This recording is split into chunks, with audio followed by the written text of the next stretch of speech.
back at the Winterberry spec project, and today we started the backfill process. So it kind of made the house look a little bit smaller, but we're getting there, and we're going to take a walk up to the front of the house as though we would be coming in the main door, and I'm going to sink in the sand here because it's still fresh.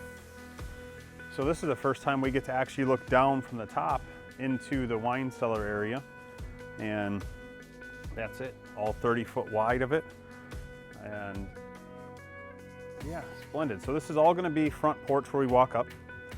These are going to be, we'll have a couple stairs up, concrete stoop here.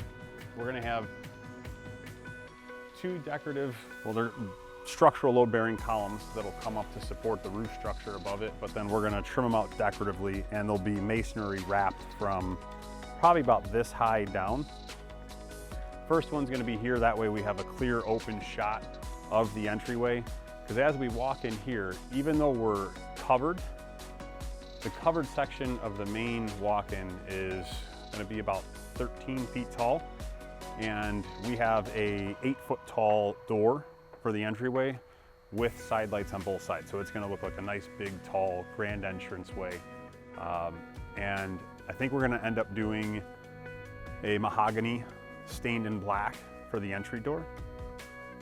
I kind of would normally steer away from it with a house that is faced southwest, because of the sun and fading with natural wood isn't the best thing, kind of high maintenance. But since this is all going to be covered by a roof, should give us plenty of shade, so we're not getting the door beat on all day long. It'll see a couple hours of sunlight throughout the day, but not enough to where I'm concerned with it fading poorly. And that will actually be made by a local door builder, one town over, and you can get that completely custom built door. Our quote came back at just under $8,000 for the entryway door, and we priced out a very similar door in Therma-Tru. And Therma-Tru, you have a little bit of the fade issues, but not nearly as much. And those are a little bit better from an insulating standpoint for a door. But I just think there's something special when you open an 8-foot door that's solid mahogany. It lets you know it's a real door.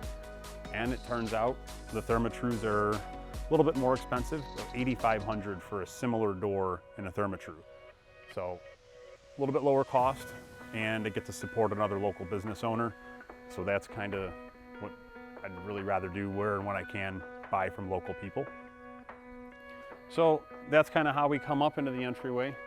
I'm not going to walk the edge of the foundation because my luck I'll fall in, but you can kind of see now how wide a 12-inch wall looks. They're thick. So we're going to keep the grade pretty much flat for the front portion of the stoop. Sometimes you would kind of come down and drop off to this corner, since this is where the grade's going to wrap around. But we'd rather have that flat look here, and then we'll start to chase the grade away. And you're going to see we don't have all of our material in yet.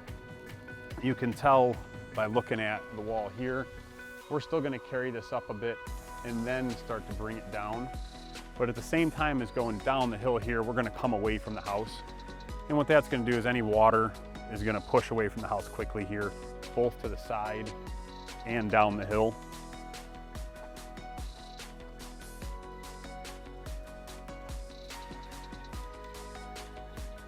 Trying not to take a spill. The stuff's still pretty soft since we were just pushing it today.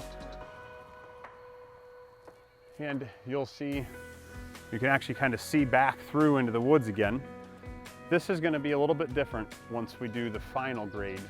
You'll see we're kind of tapering away the whole way from the foundation right now.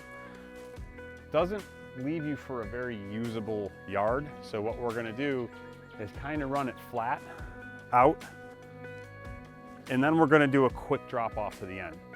So you actually get a fairly good sized portion of usable backyard that's flat. And then you're going to lose a little bit of space where it's going to run away. If this was built for a client and they were willing to spend the money, what we would recommend for somebody, if they wanted to do a pool or have as much space as possible, we would build a retaining wall the entire width of the property, and then just have a flat out to the retaining wall, and then the retaining wall steps down to the property line. So you can tell we've got a lot of fill left to bring in to level this out.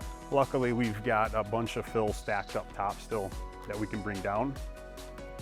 And you'll notice in here, this covered patio area we've talked about, we didn't fill it. Well, there's a good reason for that.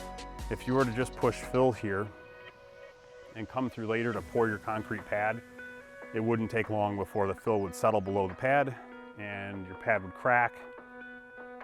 You'd have a client calling you out to say, hey, you know what, I've been here for a year. Everything's falling apart back here. So this will actually get filled with sand, stamped down, and then poured over, so we don't have to worry about settlement issues. We still have not had time to do any of the remaining stone work inside of the foundation. If Mother Nature plays nice tomorrow, they'll be back to work inside of there, but it's looking like 70% chance of rain for the morning. So we offered to our excavation company today was, we're willing to pay your guys rain time tomorrow. So if they've just got to come and sit in the trucks in the morning for a couple hours to get started, we'll eat the cost on that. Because normally if it's going to rain in the morning, the guys just get called off for the whole day. So since we're trying to catch up on our timeline from delays, we're willing to eat a little bit of extra cost to save some time right now. And you'll see we still have a little bit more fill to bring in through here.